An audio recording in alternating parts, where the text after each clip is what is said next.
Ladies and gentlemen, boys and germs, we're good to be back. I do have to give a shout out.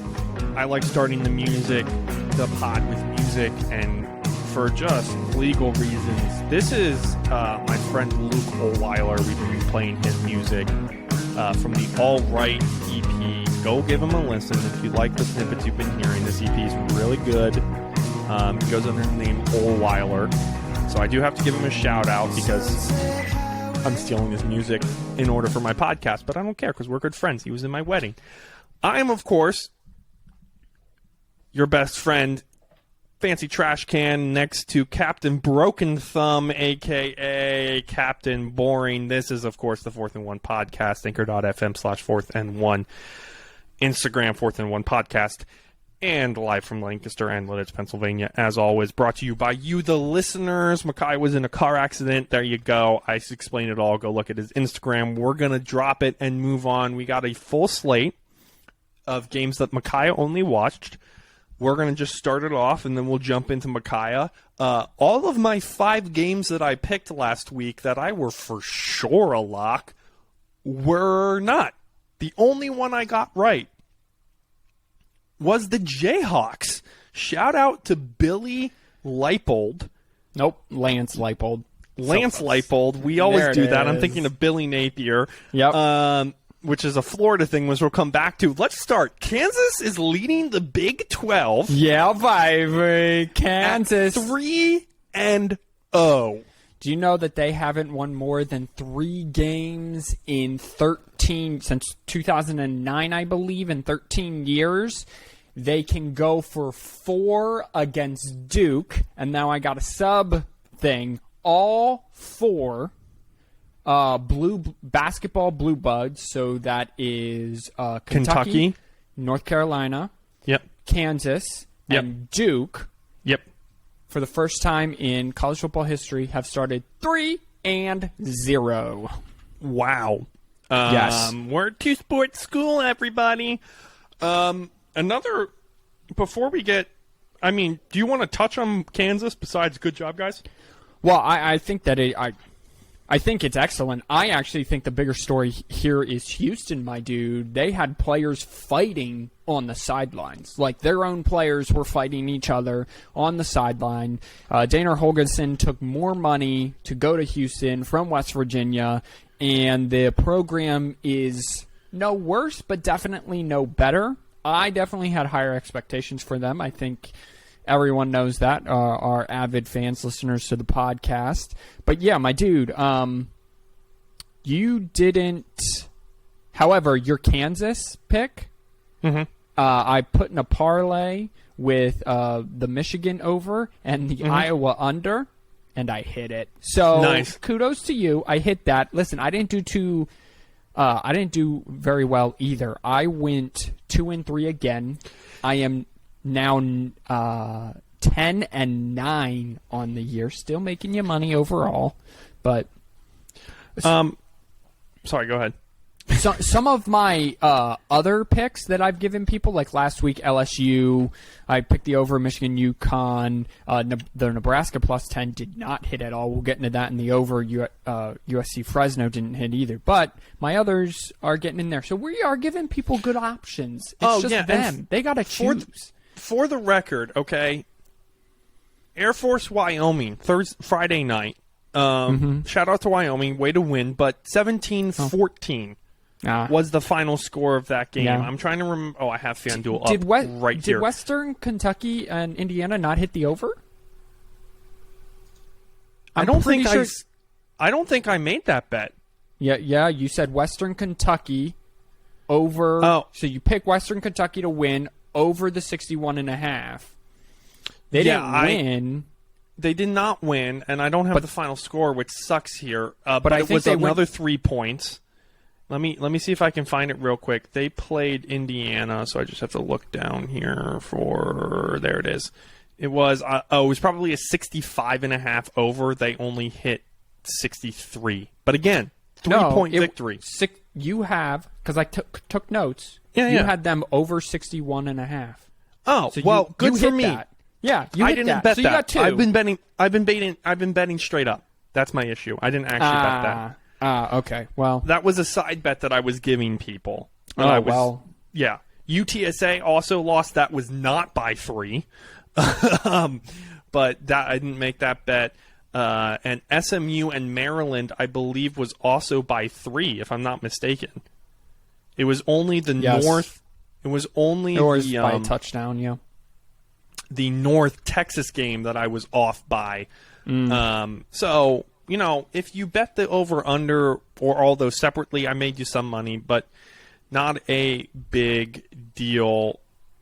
A great week of college football, though. Some really good games. I didn't watch any of it, unfortunately, besides the SEC, and this is kind of the one thing that I wanted to talk about, because I was looking at the top 25. Specifically, I was actually looking at the standings and win-loss records. We're in week 3, and we got cupcakes, and I understand the Big Ten played a lot of cupcakes this year. Yeah. But in the East, everybody except for Michigan State is currently lossless. They are currently undefeated, is the better way of saying that. Yeah, and go ahead. Sorry. And you compare that to the SEC this year, and you only have 6 winless team. 6 undefeated teams, and they're all over the place. And also, shout out to Vanderbilt for being 3-1 right now. Good job, guys. You got to look at the level of competition the Big Ten East has been played, though. Yeah, that's what I'm saying from a cupcakes perspective. But normally, I would expect Indiana and I don't know how big of cupcakes Indiana and Rutgers had. Maryland obviously did not have a cupcake in SMU last week. But their first 2 weeks they did, yeah. But the first 2 weeks they did. Rutgers had Boston College, which they won by 1, and Temple, which they won by 2. So they're going to immediately tank once they get into the rest of the season. Yep. Indiana had Illinois, Iowa, and Western Kentucky, which, again, Western Kentucky was no slouch. Again, they're going to tank once they get into the season. But it's still a little bit of a surprise to me. It's not that the Big Ten is doing well. I noticed that because the SEC is doing poorly. Okay, sure. And that's unlike them. And it's not like the SEC had a lot of depth, non-cupcake games. Yeah. So should I be concerned if I'm the SEC? Because this is exactly what they did not need to do. We talked about this at the beginning of the year. This is exactly what they did not need to do. They did not need to make the Big Ten look good, like they might actually do something with their lives. Well, I think, should you be concerned about the SEC? No, because the top teams are still at the top. Cream always rises to the top, Well, yeah, you have Georgia and you have Alabama, but you have Kentucky. Florida's looked half decent. Let's see. Let's call it what it is. For a rebuild year, which is really what Florida has. Correct. Good on them. But to be honest, they've also played the toughest non-conference schedule to this point of anyone in the country. Yeah, because Texas A&M shouldn't be ranked, in my opinion, right now. I agree with that. I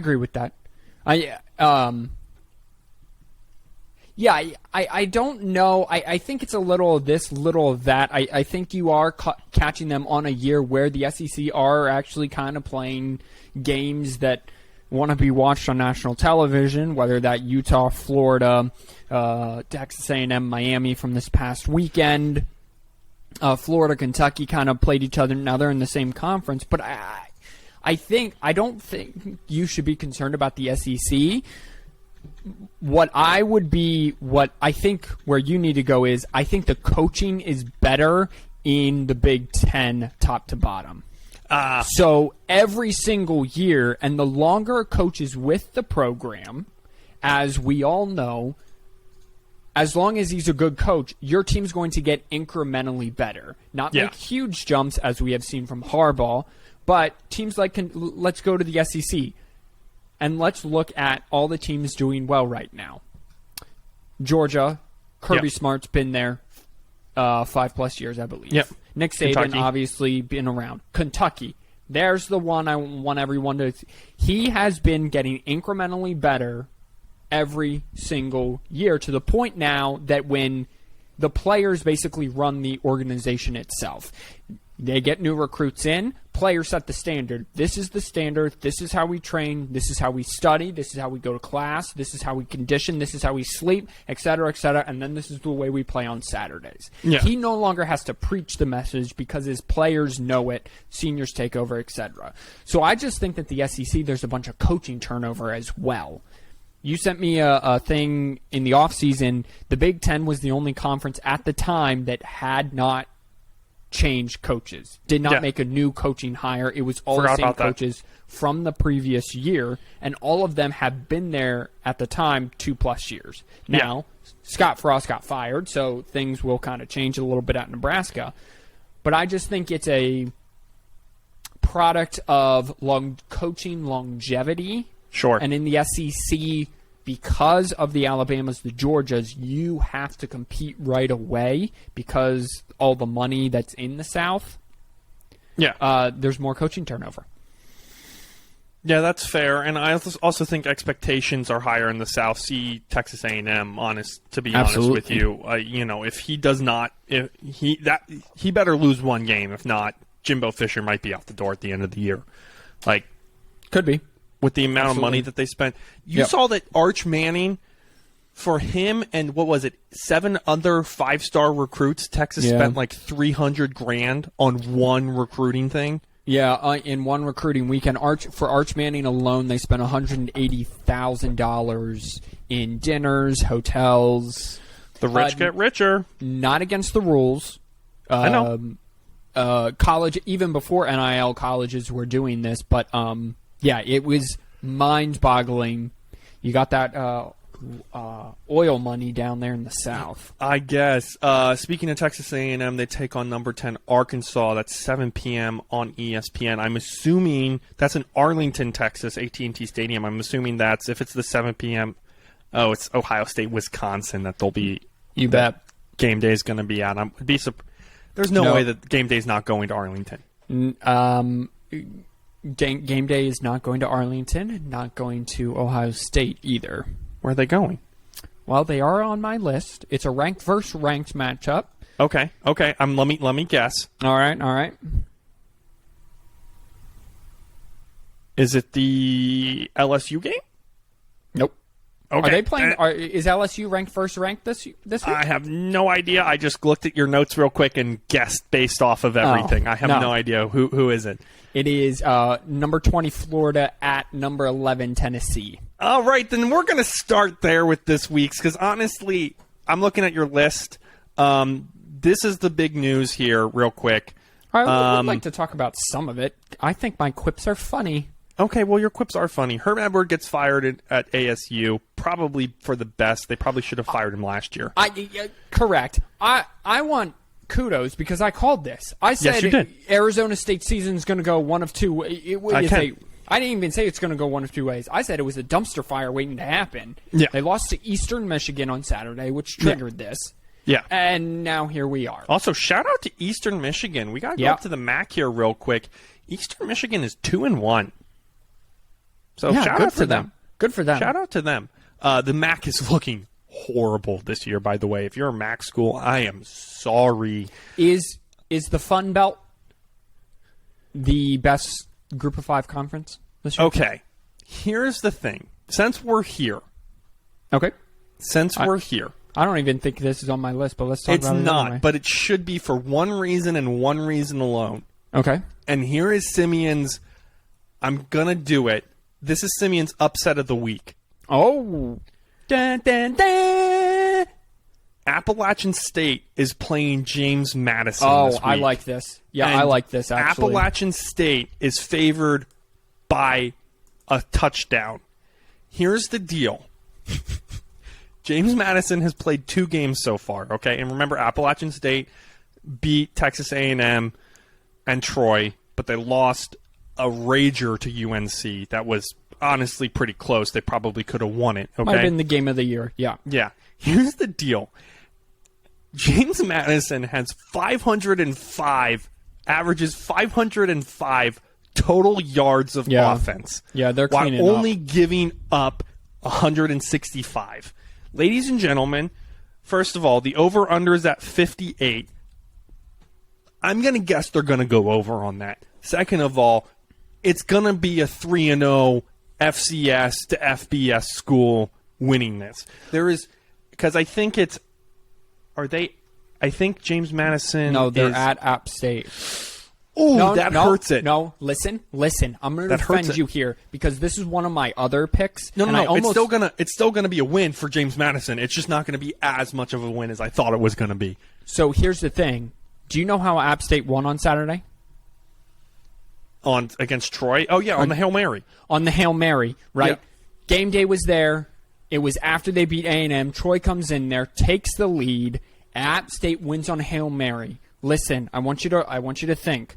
When teams win on the final play, Hail Mary-like, what tends to happen the next week? Yeah, they tend to lose. Let's go to Minnesota Vikings, Philadelphia Eagles, NFC Championship game. Gets throttled. BYU wins on a Hail Mary to Nebraska probably 7 years ago now. They go to Michigan the next week. Michigan absolutely destroys them. It is so emotional. These fans will be revved up. JMU is a good program. They're a good FCS program. I love the JMU plus 7.5 pick. Yep. I am going to almost guarantee it's JMU plus 7.5. I don't know if they win. Here's the other thing. All of App State's games, wins or losses, have been within 4 points. Yep. So I love that pick. That's excellent by you. So that's just my little thing here. That's going to be one of the 5. I'll have to pick the other ones. Since we were talking about it, the Fun Belt. App State is the most entertaining team to this point this year. Fun Belt, listen, Old Dominion, they beat Virginia Tech. They lost a close one to Virginia this past weekend. Virginia really blew the game. I think Georgia State or Georgia State was in a good game this year. This week, App State obviously had the Hail Mary at the end of the game, and game day was there. So, listen, I think kind of top to bottom, and the team Don't at the forget top. Marshall upsetting Notre Dame. Notre Dame. I don't know if they won. And you're thinking of Georgia Southern, not Georgia State. I am thinking of Georgia Southern. Listen, I think the team to beat right now is App State. However, you could be looking at a JMU squad strolling into Sun Belt Nation. And surprisingly... And winning the conference. Here's the funny thing. Yeah, but also there's been this team that we heard of before with the second best field in all of college. Get out of here. Get out of here. Don't even say them. You're going to say them. Coastal Carolina. Yeah, get out of here. They're 3-0. They beat an Army team. They beat a Cardinal Reb, and they beat a Buffalo team, which they have Virginia towards the end of the year besides all of their... You could see, feasibly, if App State wins, and guys, I know we're talking about the Sun Belt right now. Bear with us. We have fun here. Just because your life isn't doesn't mean we don't get to have fun. Yeah. We could have a conference game before conference game with Coastal Carolina taking on James Madison at the end of the year. What sucks for James Madison is they won't be able to go to a bowl game or play in the conference championship. Yeah, because they won't have the minimum amount. Yeah, of whatever. However, the East in the Sun Belt, you got App State at the top. They're the only one who's played a conference game to this point. And then it's Coastal Carolina, JMU, Georgia Southern, Marshall, and then Old Dominion's 1 and 2, but not that bad. And then Georgia State is that bad at 0 and 3. And then in the West, it's Louisiana and South Alabama. They're the only ones with winning records. Everyone else played big-time schools, including Louisiana Monroe, that got their butt kicked by Alabama. And I know that this is just a pod topic, so I'm just going to touch on it really quick. The top 4 are doing what the top 4 is supposed to do. Georgia's looked the best because I think they've played the highest level of competition. They're 100%. Absolutely number 1. They throttled South Carolina, 48-7. Alabama did what they were supposed to do. Ohio State's offense put up 77 points on Toledo. And now they get Wisconsin. That makes them 70-0-1 against the state of Ohio. Yeah, did you see that? Did you see that metric? Is that what they are? No, I think didn't that's what against teams in the state of Ohio. I think they're like 70-0-1. I will pull it up here while you continue talking. That is an excellent stat line. And then Michigan, for the first time in program history, has scored over 50 points in all 3 games to start the season. They throttled UConn in a game that wasn't even close in J.J. McCarthy's first start after being named full-time starter. I'm sorry, 50-0-1 since Still, 1921. Still, though, of note, though, for Michigan, Cade McNamara came in, second quarter, only played 2 snaps because he got injured on the second snap, and now he is out multiple weeks. So that solidifies. The quarterback battle is over, but here's the thing. That's good and bad. J.J. McCarthy hasn't played anybody yet. He's about to walk into, or Maryland's about to come to town, and then he's going to go to Iowa. If any of those games start to go bad, there is no going back to Cade McNamara for another month or longer. Yeah. So this is it, Michigan. You got your wish. The fans actually cheered him on Saturday after, rightfully so, the entire media got on them for booing him against Hawaii. So, yeah, top 4 doing Except what top 4 they had a sign that does. literally said JJ for president, and when he came back out, they said, we want JJ. So, really, that's what you guys picked him on, was the booing? The student sections literally had a sign and cheered that it was a JJ for president phone. Right. Remember that? Yeah. And then they said, we want JJ. And you get on him for booing. No. Well, the booing and the we won JJ are all mixed into one. Take your pick. The Michigan faithful, student section, whoever, and I'm not going to blame the student sections because they are a bunch of 18, 19, and 20 years old. Let's be honest, seniors don't go to the games. 18, 19, and 20-year-olds that don't know anything. They're just there to party and want their football team to win. And when one of those things don't work out, they get cranky. Right? The partying will always be there because it's a college campus. Yeah. So it's the football team winning. So they cheered him very loud when Cade entered the field. I was very, very happy to see this. Michigan, though, is of the 3 have played the lowest level of competition. If I were doing the top 10, they'd probably be near the bottom of the top 10, to be honest with you. They've done what they're supposed to do, but haven't played anyone. Maryland comes calling this week. That's defense is going to be challenged. All right, let's go to another 12 o'clock game. This one on ESPN2. This is Baylor going in to Iowa State. This is not a ranked versus ranked. This is a Big 12 game. This is technically the first Big 12 game for both of them. Iowa State 3-0. Baylor with 1 loss, that overtime loss to BYU. It's Iowa State favored by -3 right now, over under 46. Micaiah, I don't know if this is on your list, but it should be in my opinion. I went kind of back and forth with this. I picked another game that I don't think you'll be too happy with. But listen, this is 2 very like teams. I think Baylor's kind of struggling with quarterback play. They played Texas State, I believe, on Saturday. They ran the ball for a bunch of yardage. Listen, This is what Dave Aranda wants to do. They want to run the ball. They did that on Saturday. Here's the problem. I don't believe that they think Blake Shipping can kind of distribute the magic bean the way they need to, or the way Charlie Brewer did last year. Magic bean, Reese Davis calls it that, so I'm going with it because I think it's fantastic. Ew, David. Alrighty, that's fine. What would you like me to call it? Well, not something that sounds like you're talking about the woman's clitoris. Clitoris, as it is named in my house.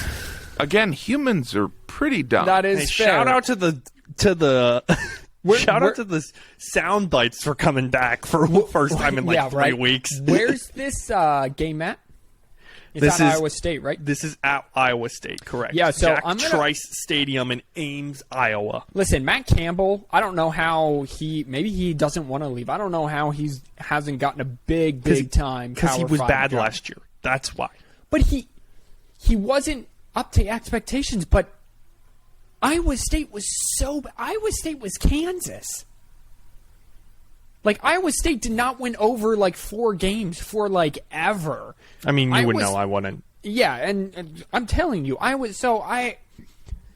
Matt Campbell, excellent coach. I didn't put them on because I wanted to give them another week to see if they were for real. I think that they are for real. The over-under is 48. Take the under. I think that this is a 2024 type game. It is not on my list. I'm going to take Iowa State because it's at home. Okay. That's the only reason. So that's fine. I like it, and I'm fine with what you broke down. I'm guessing your 12 o'clock game is the Duke-Kansas game then? No. Okay. Wrong again. Just real quick, we're not going to talk about Kansas. it. This is the only thing. I'm taking Kansas too. Kansas and Duke's combined record last year was 5-19. They already have more wins at 6-0 this year. Well, like I said, their over/under win total on the year. Kansas is favored by 7.5. Oh, I think it's close. I think it's closer than that. You know, in Kansas's in I think in every win, the opponent has jumped out to 14-0 lead. They spot them 14-0, and they come back and they come back and win them. Whoa! Bless you, sir. Okay, Thank what you. was the game you wanted to talk about? What is the early game? Game? The early game that I would be disappointed in. Oh, you said I'd be disappointed in. Oh, yes. Okay, that game is Notre Dame at North Carolina. Okay, why? Because listen. So Notre Dame can go lose again? No. Just hear me out. Listen to me. I'm listening. Notre Dame is a historic college football power. When they are not good, it's happy not only for me being a Michigan fan, but it rocks the boat of college football. Why? Because everyone on their schedule now, if they're bad, their schedule isn't as good. USC's schedule isn't as good. BYU's schedule isn't as good. Whoever else they have on all the ACC teams they play this year aren't as good. North Carolina, by the way, a little sneaky 3-0. Mm-hmm. Very sneaky 3-0. So this only helps them climb the charts a little bit. Okay, get in there. Listen, Marcus Freeman already seems to be on thin ice. He's 1-2. He was swearing at his quarterback, Tommy Rees, who used to be a Notre Dame quarterback, who Brian the offensive coordinator? Yes, now he's the offensive coordinator. Used to be the quarterback under Brian Kelly, and he was there when Brian Kelly would scream so much at his quarterbacks, his face would turn purple. Yeah. And Tommy Rees was like one of those. Tommy Rees got punched in the eye by by a fan after a Notre Dame loss one year. So he played Michigan with a black eye. Listen, Tommy Rees was caught on national television absolutely after the quarterback fumbled the snap, swearing at the quarterback. This is not going well for Notre Dame. Mm-hmm. This can turn into a dumpster fire very quickly. Mm-hmm. North Carolina still can't play defense, but can score. I like to tell you right now. I think the number is 1.5, and the odds are like -110 if you take them. If you take the Tar Heels 1.5, or if you take them outright, it's like -118. I don't know. Take the Tar Heels outright. They're at home. -1.5. I just think that and now North Carolina starts getting some momentum. I don't think they've beaten Notre Dame yet, kind of under the Mac Brown era. So this is really good. That's the 3:30 game. And what is that? That's a 1.5 point spread. Notre Dame's offense is their defense is legit. Their defense could win, college football playoff. Yeah. Or at least a conference championship. But their quarterback play is just straight garbage. So that's the 3:30 game on ESPN. We have a lot of interesting games here. Another sneaky 3-0 team, Minnesota. They're finally rowing the boat, at least the preseason boat, which is basically what this is. 3:30 on Big Ten. They're taking on Michigan State. Micaiah, another 3:30 game. Lots of 3:30 packed games here if you include the James Madison Appalachian State, which I am. Yep. Is Cincinnati, Indiana. Yeah. This is interesting because we haven't heard anything from Cincinnati yet. And guess who? And wait, is Cincinnati not? Cincinnati isn't ranked. Did they lose a game? They did to Arkansas. To Arkansas. Yeah, that's right. We've just wrote them off immediately. And I want everyone to remember, Indiana can score. Cincinnati, is kind of hiding in the bushes. They can put up points. They got good defense. That number, I think, is 17.5. What's the number? 16.5 is ridiculously high. Indiana had a 14-0 lead, or it was up 14 double digits late in the game last year to Cincinnati. And then they had a targeting call go against them, and then Cincinnati came back and won the game. Here's the thing. That game's going to be a lot closer than 16.5, I believe. Indiana's bad, but Indiana can still score. So I think Cincinnati wins just because it's at home, but Indiana keeps it close. That Minnesota-Michigan State game. I was just about to ask you about that. If I may mention Washington. I was probably going to get there. I forget who they're playing today. No. Now, the Michigan State-Washington game from this past week, if I may mention it. Oh, yes, please. In review, Michigan State has not fixed their problem last year, which was they were dead last in pass defense last year. Michael Penix Jr., who used to be the Indiana quarterback, see what I did there? I did. Made it all connected. 338, 4 tutties. I mean, he shredded Michigan State. Exact same problems. Peyton Thorne was yelling at his people. Again, I told you Mel Tucker hasn't done anything because he hasn't been anywhere long enough to have his own recruits. This is going to where they gave him a massive contract after like 2 years and a turnaround. Get the F out of town. Wasn't it 1 year?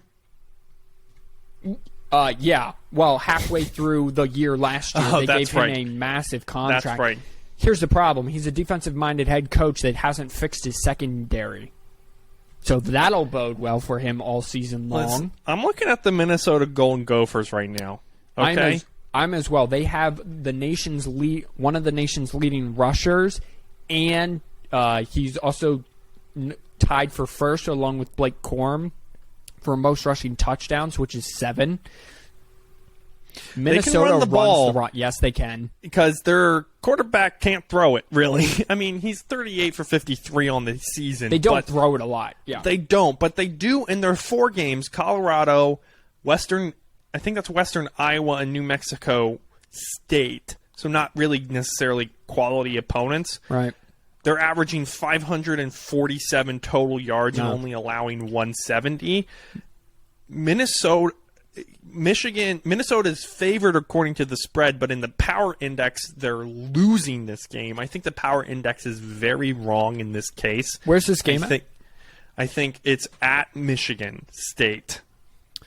Coming off playing a road game in college football is one of the hardest things to do. College Game Day talked about that this past week. Mm-hmm.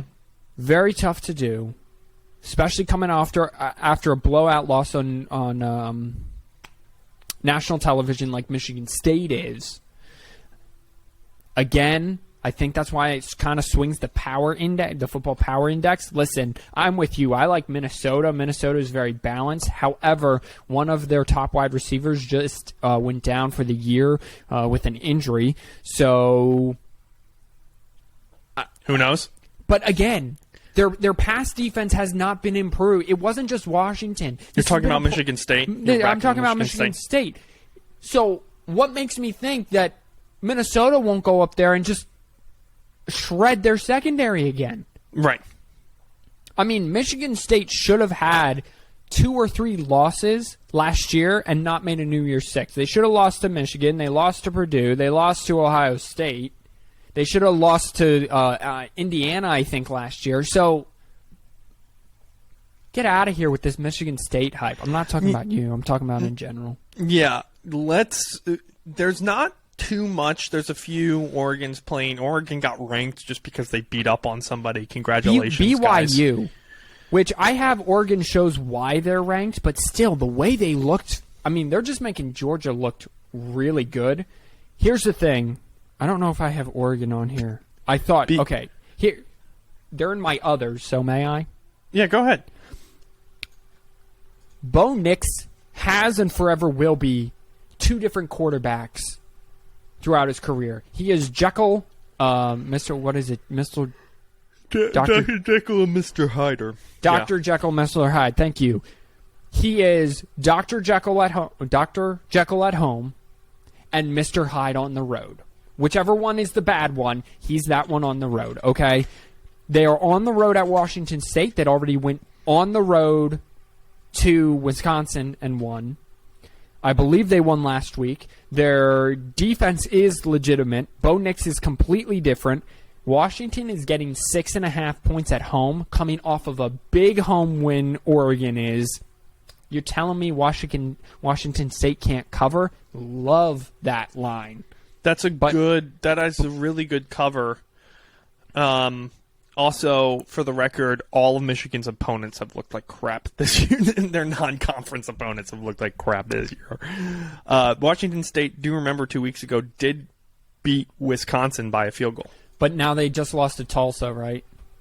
Nope, they beat Colorado State. They are 3-0. Washington State is 3-0. Listen, everyone, I said Washington State, the over-under on their win total was 5.5. I bet it.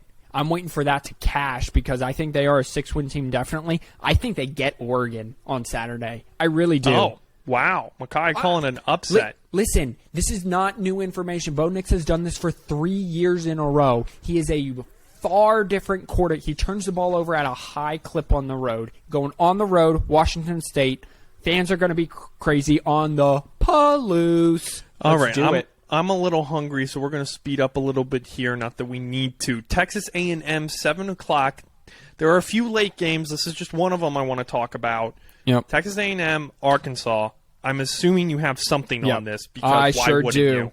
I sure do. Texas number 10, Arkansas. Playing number 23 Texas A&M at Jerry World. It was very clear early in the season Texas A&M's offensive line is struggling not only to protect the quarterback but also develop anything of a run game. It's not good. Max Johnson came in for Haynes King last week against Miami and did a decent job. I think my little quip here was... I didn't have one in my notes, but that's okay. They did what they needed to do, A&M. And Miami more lost the game that won. Arkansas defense worries me. But KJ Jefferson can run and throw and is being very efficient. I trust an offense that knows what they're doing. Or knows who they are, rather. That offense, Simeon, you know this, is Arkansas. Arkansas is an underdog. Texas A&M has a real defense with problems on offense, and then Arkansas has a real offense and problems on defense. So, again, I trust an offense that knows who they are, which is physical at the line of scrimmage, play action over the top. You get a little 250-pound quarterback running downhill. Arkansas, plus 2.5. I also like them to win the game, my dude.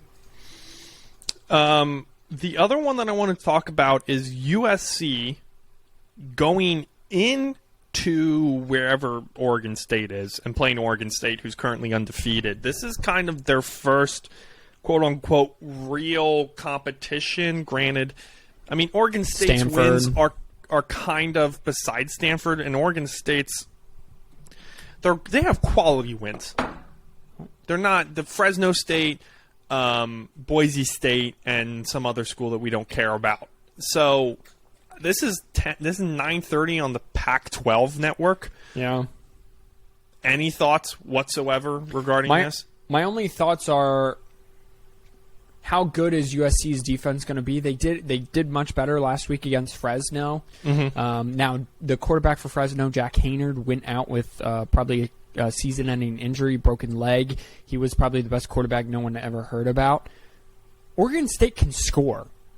And there is a history of teams going into, and it escapes me where the school is in Oregon, but there's a history of USC going in there and them losing.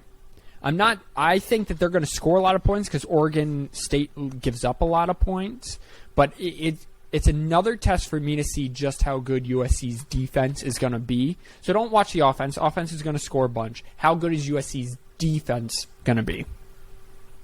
Interesting. Oh, okay. So let's move over to this. I just finished getting my 5. Okay. So I want to hear your 5. Because Makai kind of goes his 5 on like big games, and I kind of go my 5 on smaller games. Yep. And I just finally got my 5. They're very interesting because they're kind of hard to pick this week. Yep. So let me hear yours. I'm interested. Alrighty. Well, you've already heard 2 of them. You have heard Notre Dame and North Carolina already. I told you the things to watch out for. I think Notre Dame is on the verge of being a dumpster fire, and North Carolina is on the verge of having something percolating this year. I told you to take the Tar Heels outright, and I told you about Arkansas and Texas A&M. I trust an offense that knows who they are. Take Arkansas plus the 2.5. At noontime, this is for the Atlantic. Number 4 Clemson travels to number 21 Wake Forest. I picked Wake Forest to win the Atlantic. I circled this game in our I can confirm he did. Show preseason podcast. Thank you, Simeon.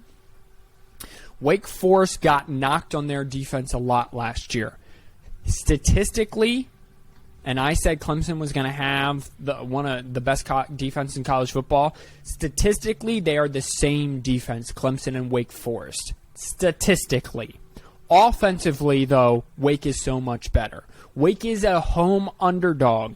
This comes down to quarterback play for me. Who do I trust more? DJ Uiagalelei for Clemson or Sam Hartman for Wake Forest? At this point, I trust Sam Hartman. DJ Uiagalelei has made great strides. Clemson has looked better, definitely offensively, and they are now running the football much more effectively than they did last year. But Wake at home as an underdog, it's going to be closer than 7, I believe. Give me Wake at home plus the 7. Okay. Florida, I wasn't Tennessee. expecting that. I'm not going to lie to you. Okay. All right. Well, listen. This is how I thought about it. Okay. Again, I told you I trust Hartman over Uiagalelei, right? Sure. At this point. Yeah. Clemson can still prove it, and I'll jump on the Clemson bandwagon. But in the preseason, I took Wake Forest to win the ACC. They got to win this game in order to do that. So I'm going to take them here. Might as well, right? You're not wrong. That's for sure. Let it ride. Let it ride. I'm not wrong. I'm not wrong until I am. Number 20, Florida going to number 11, Tennessee. Listen, game day is going to be at Rocky Top. And that's not the only problem Florida has. Okay. Their quarterback, Anthony Richardson, hasn't thrown a touchdown pass all year. He has been okay. However, the games I have seen, he has not been accurate in crucial situations. He does have 4 interceptions. He does have rushing touchdowns. And Florida wants to control the line of scrimmage. Now, Florida hasn't played on the road all year long. Tennessee did go to Pittsburgh and win an overtime game. Florida also has played the best schedule up until this point. Utah and Kentucky, and then USF, which was a close win last week. But again, you can maybe blame that on a young team and it being look ahead to Tennessee. Tennessee puts up points. Their defense isn't actually all that bad. Yes, their competition to this point has been absolute trash. You give me Rocky Top at home. I don't know the spread. I think it's 14.5 maybe. It doesn't really matter. You take the under 62.5 because I think the defenses actually come to play. I think this is a 35-24 type game, which if you do the math, that's 59. Still high scoring, but Florida's defense is good enough to keep Tennessee under that 40 mark. And then finally, Wisconsin at number 3 Ohio State. Why is this important? Ohio State gets to play a real offense-ish. More importantly, they get to play a real defense. Jimmy Leonard's defense are always one of the tops in the nation, will be again this year. Wisconsin still can't throw the ball consistently, so they need to figure that out, but boy, can they run the rock, kind of figuring things out. Ohio State has a rush defense that only allows opponents about 84 rush yards a game. But let's look at their competition. Toledo, Notre Dame, and Arkansas State. We all know those teams, what you were getting from those teams, and their offense kind of made teams throw early. Wisconsin will not be afraid to go in there and have 15-play drives as long as it ends up in points and let their defense hang on. Their offense is starting to find a rhythm. Like I said, they put up 77 last week. They put up 45 the week before, and then we know what they did they found rhythm late against Notre Dame. I like Ohio State at home, but Bucky keeps it closer than the 17.5. So you take Ohio State to win, but I would bet on Wisconsin plus the points. And those are my 5 biggest games of the week. Interesting. I like all of those. The Kansas State-Oklahoma one also kind of interests me. Yeah, as does it does as well. Alabama-Vanderbilt. It's in Tuscaloosa, so I don't think it interests me as much as the Oklahoma-Kansas State. That one's going to be fun, but I wouldn't touch it. Put Kansas State, Oklahoma on my list, but Kansas State just lost to Tulane. Yeah, that is kind of sad. They beat South. Wait, is that Southern Arkansas? Who is that? No, they beat South Dakota, who's a good FCS team. They beat Missouri. Yep. And then they lost to Tulane by 7. Yep. And Tulane's not that good.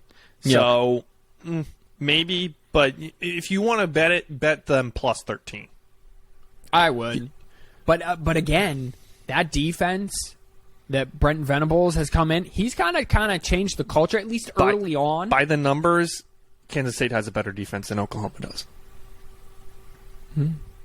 Oh, listen, Scott, for all of the crap that Scott Frost is going to get, at least he was able to keep games close. Yeah, true. Right. True. We're talking about the Nebraska-Oklahoma game here, guys. Which was not close at all. No. 49-14 in Lincoln. Yeah. Yeah. Yikes. That wasn't a rivalry game. That was a scrimmage. Yeah, that was a scrimmage, 1v2.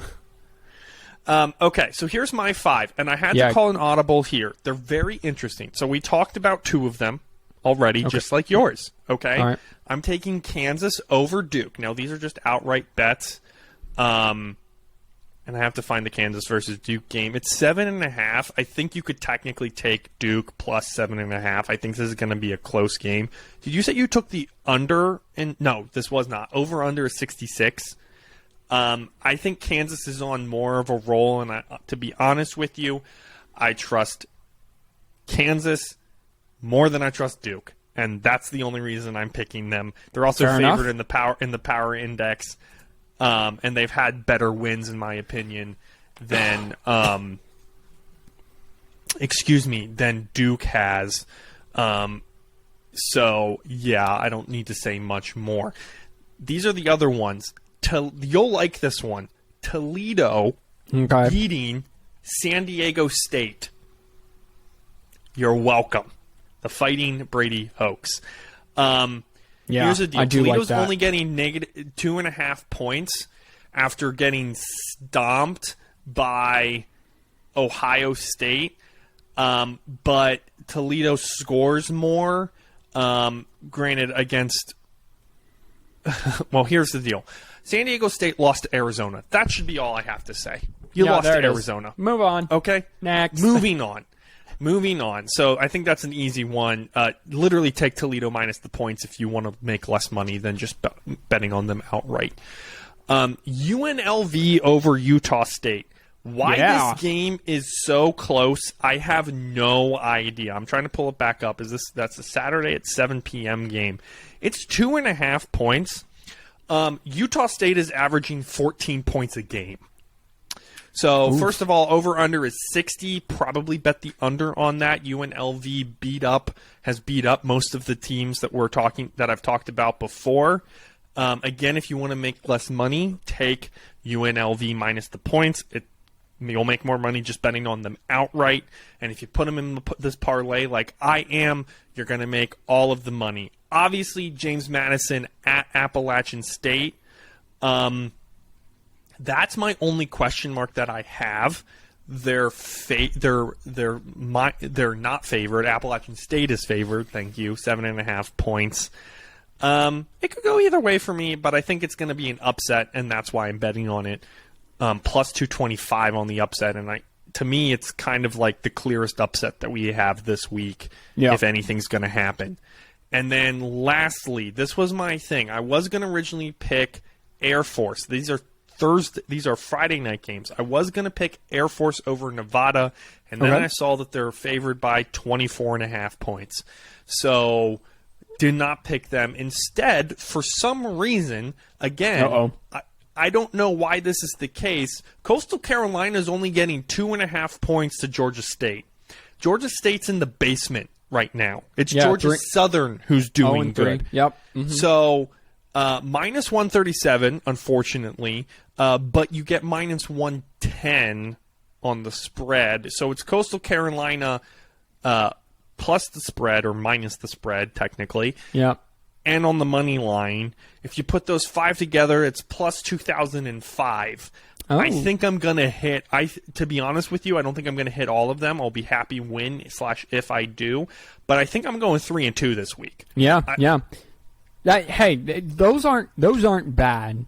Some other ones, I think you should definitely, some other games you should keep your eye on. Iowa Rutgers, the over-under is 34. I wouldn't kind of touch that because Rutgers can-ish score a little bit. Iowa's bad offensively. Don't let the 27 points at Nevada fool you, because it is Nevada. Rutgers at home is getting 7.5 points. I would go mess around with that line a little bit. And Rutgers is, like you said, the Big Ten East is a lot better than people seem to think as of right now, earlier in the season. Iowa's not good. I like Rutgers to pull a quote-unquote upset, even though Iowa is trash. Utah's only getting 14.5 at Arizona State. Oh, yeah. Dear Lord. Take them minus the points. And that's my point. Arizona State is currently a dumpster fire and will be until season's end, and they can get someone else in there. I would also just like to mention that LSU will be just fine. Yeah, they were playing a cupcake team, which is nice, but I'm just talking about... They've shown some spunk. Yeah. For sure, coming back. They beat Mississippi State. Their defense was good. Their offense was good. Or hung in there. But I just want to... LSU fans were freaking out, wanted him fired after the Florida State loss. Florida State plays... I don't know. I think they have a bye week this week. So anyway... that's the only thing we didn't touch on in my notes, is that LSU will be just fine. Let's stick on LSU because they totally will be. I get that they lost to Kansas State. I forgot that's who they lost to. Florida State, but okay. No, both. Why is that listed? They're not. They did not lose to Kansas State. In the bowl that was game at the beginning year? of the season. That was at the beginning of the year. That was their bowl game last week. Yes. They don't actually have their last five. Who did they play last week? They're 2-1. They only have 2 games here. They played Mississippi State last week. That's right. For some reason, Mississippi State isn't on here. Okay, well, that's interesting. That is very, very weird. They're playing the New Mexican Lobos, I believe is how you pronounce it. Yeah. Do you think it's 35.5? Okay. I'm literally talking betting from that perspective. Uh-huh. New Mexico State can put up some points. Well, yeah, but New Mexico. Winless. No, they're not. Wait. They're 2-1. Not okay. New Mexico State. New Mexico. It's just New Mexico. Okay. Mm-hmm. 35.5 seems like a lot.